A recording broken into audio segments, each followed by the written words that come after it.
à trouver le bon interlocuteur bancaire. Et puis, ça a été précisé tout à l'heure par l'intervenant, il y a aussi donc, toute une mission d'accompagnement dans la durée du lancement ou de la reprise de l'entreprise, puisqu'il y a l'accompagnement donc, au développement de l'activité, avec des mises en relation avec d'autres professionnels, d'autres dirigeants d'entreprise qui peuvent avoir une expérience complémentaire à la vôtre, des intervenants aussi dans le monde du conseil pour vous aider donc à bien structurer et à bien vous développer.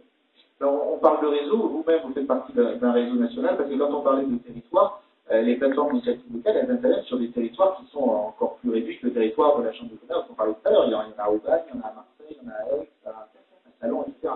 Il y a 250 en gros associations au niveau national qui sont fédérées dans un réseau qui s'appelle France Initiative, et donc 23 en région PACA, 7 sur les Bouches-du-Rhône, qui sont toutes des territoires de taille un petit peu différente, mais il y a donc une structure sur Marseille qui s'appelle CPEM, une structure donc sur Aubagne-la-Ciotat dont je dirige, une sur Aix, une sur Istres, une sur Martigues, une sur Salon et une sur Arles.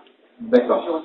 Et dernier point de cette présentation générale, c'est vrai que ça sera un peu le sujet du mini-séminaire qui suivra dans cet après-midi, mais cet accompagnement, statistiquement, il a fait ses preuves, parce qu'on considère qu'une entreprise accompagnée a quand même beaucoup plus de chances d'être pérenne qu'une entreprise qui n'est pas.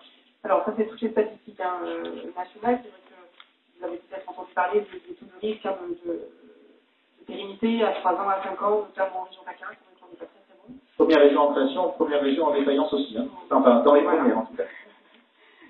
Donc c'est vrai que quel que soit l'accompagnement, que ce soit par un professionnel, expert comptable, avocat, même banquier, ou par un réseau professionnel, évidemment les taux dans ces cas-là de pérennité tendent à progresser. Et effectivement les plateformes annoncent des taux de pérennité à 78% sur 3 ans d'activité et à peu près de l'ordre de 75% sur les 5 ans. D'accord. Alors, on reviendra sur les aspects financiers. On ne va peut-être pas se polariser que sur cela, même s'ils sont importants. Et on va voir donc le rôle des deux intervenants qui nous encadrent, si je puis dire. Pour l'ordre des experts comptables, par rapport à ce que nous avons déjà dit dans cet après-midi, Christophe Boiran, peut-être un point sur ce qui a déjà été donc exprimé, et puis également après votre rôle en particulier, puisqu'on considère aujourd'hui que l'expert comptable, c'est quand même quelqu'un qui, au quotidien, va suivre l'entreprise. Intéressant. Non, simplement, ce qu'il faut dire, c'est qu'effectivement, on insiste sur l'accompagnement et sur l'accompagnement en tant que tel. C'est quelque chose de plus primordial. Très clairement, sans accompagnement, effectivement, il faut des actes de défaillance d'entreprise, même de façon criminelle.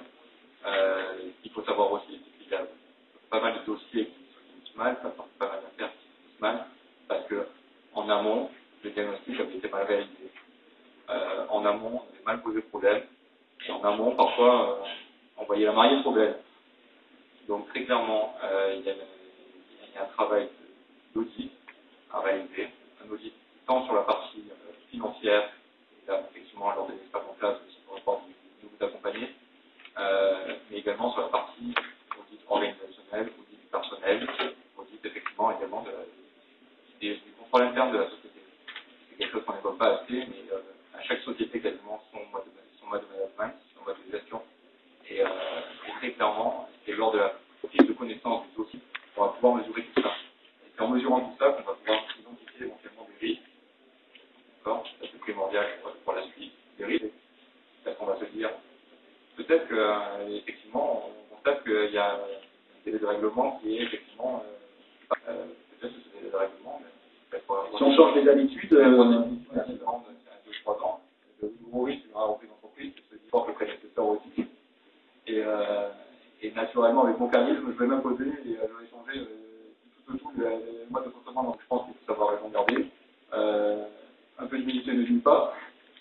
Discuter, entourez-vous, échanger. De là, vous allez effectivement déterminer quelles sont les bonnes pratiques, c'est-à-dire managériales. Et vous parviendrez probablement à bien prendre le dossier par le bon bout. Ok, mais alors dites-moi, il y a aussi un point qui est important quand même, c'est le prix qu'on va payer, c'est-à-dire en fait la valorisation de l'entreprise. Comment est-ce qu'on va dire cette entreprise, je la rachète à quel prix et puis sur quel critère, parce que des méthodes de valorisation, il y en a quand même beaucoup. On va parler de technique. Avant de parler de technique, je vais faire une confidence, c'est que souvent le vendeur a l'impression que ça ne le vaut réellement, et souvent le futur acquéreur se dit on va essayer de négocier au plus bas et je risque d'en porter bien un moindre coût.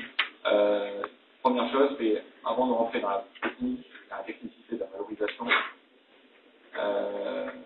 on ne s'engage pas sur le rachat d'une entreprise, sur simplement une bonne idée. Je pratique régulièrement avec des créateurs d'entreprises, ce que je dis toujours, c'est travailler aux hypothèses. Vous avez des armes fabuleuses qui s'appellent Internet. Des armes fabuleuses, mais il faut se méfier aussi. Mais malgré tout, ça vous permet de prendre connaissance du marché. Vous avez le droit de faire des études de marché, et vous avez le droit en réalité, et vous n'avez pas le droit de ne pas en faire quand vous faites la reprise d'entreprise, ou de la création d'entreprise. Vous avez une structure qui peut vous accompagner. Je pense à TED par exemple, qui est une émanation de Rommel, une association. C'est quelque chose qu'il faut travailler en amont. Ensuite, les valorisations, c'est quoi? C'est d'abord aussi du bon sens. J'ai une structure en face de moi qui a une certaine antériorité, une certaine existence. Elle a réalisé des résultats depuis qu'elle existe. On étudie ces résultats et on regarde le prix qu'on nous demande. Et en fonction du prix qui est demandé, est-ce que cette structure, in fine, elle permettra effectivement de rembourser correctement l'emprunt sans prise de risque excessive, avec une gestion en longueur de famille. Est-ce que je pense que j'aurai la capacité aussi à gérer cette petite entreprise, parce qu'il ne faut pas se voir trop gros non plus. Et en fonction de ça, on va effectivement étudier quelques méthodes d'évaluation pour voir la cohérence du prix demandé. Mais d'abord, soyons pragmatiques, parce que les études dans les livres sont toujours plus claires, les différentes méthodologies d'évaluation sont très très belles, conceptuellement c'est des petits niveaux, à mettre en pratique, quand on regarde comment se passent les opérations des livres, on s'éloigne parfois quelque peu des résultats des méthodes. Donc ça c'est important. Alors avant de passer la parole à Maître Petit, une question sur votre ordre. Est-ce que une des caractéristiques de l'ordre d'expert comptable, c'est de mettre en relation des vendeurs et des acheteurs? Vous avez, ce que j'allais dire, d'entreprises qui arrivent sur le marché? Si vous avez une liste de tous les experts comptables qui souhaitent vendre sur la région, ça m'intéresse aussi. Non, blague à part, il n'y a bien entendu pas de liste. Ce qu'on peut faire, c'est qu'on a des clientèles et on est à l'écoute de nos clients. On est au contact, je veux dire, quasiment quotidiennement avec nos clients. Et on se rend compte aussi que notre clientèle peut vieillir. Donc à un moment donné, il est de notre devoir effectivement d'aborder ces sujets-là et de savoir si la construction d'entreprise a été envisagée. Attention, parce que ça paraît être tabou aussi comme sujet, et donc en fonction du public, il faut peser ses mots, mais il faut aussi faire comprendre, faire passer le message en tous les cas. Dernièrement, j'intervenais à la Chambre de commerce, mardi dernier, une société qui fonctionne bien ne sera pas transmise, simplement parce que le dirigeant qui a 63 ans, qui travaille dans la chimie, n'a pas pris le soin ou le temps, dans tous les cas, de prévoir sa transmission. Et il se rend compte que 2 ans avant de partir à la retraite, c'est un peu court pour assurer la transmission de son entreprise. Donc, l'ordre des experts comptables, pour conclure sur votre question, n'a pas vocation à être le rôle d'un prometteur. Pour autant, dans les cabinets, effectivement, on reste à l'écoute. On est aussi des intervenants sur le marché, on connaît notre marché. Et quand on peut faire se rapprocher des positions, je vais du pratiquer. Parfait. Alors, Maître Petit, on a beaucoup parlé de chiffres, on va un peu parler de droit, ce qui permet d'être un cours extrêmement simple, surtout à une période, on va pas entamer ce débat-là, mais où on déréglemente un petit peu les croisons qui existent entre les différentes professions du chiffre et du droit. Bon, ça dit, une entreprise, c'est aussi quand même des contrats, c'est des brevets, c'est des contrats avec des clients, c'est des contrats avec des fournisseurs, c'est des contrats de travail avec les salariés.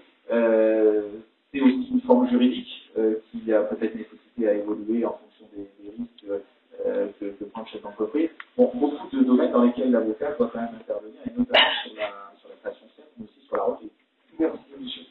Je partage bien entendu ce qui a été dit préalablement, et notamment par l'entendre de l'ordre des experts comptables. Je crois que nous sommes tous complémentaires à notre position pour chacun apporter notre pierre avant ce projet. C'est vrai que l'entreprise, c'est des contrats, quel que soit l'entrepreneur, quelle que soit la structure juridique que vous pouvez l'exercer, quelle que soit la structure juridique que nous sommes dans ce exercice.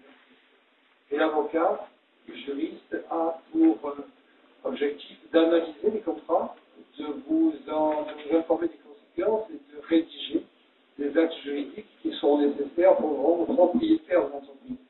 Sachant que vous pouvez très bien acheter un fonds de commerce ou un fonds artisanal qui est aidé par un entrepreneur qui était inscrit à titre individuel au registre du commerce ou des métiers ou à la chambre d'agriculture, quand bien même avec titre de salarié. Et dans ce cas-là, vous ne reprenez que les éléments d'actifs de ce fonds, la clientèle, le droit au bail, l'enseigne, l'achat-vendage, les éléments corporels, aménagement, agencement, installation, matériel, de stock.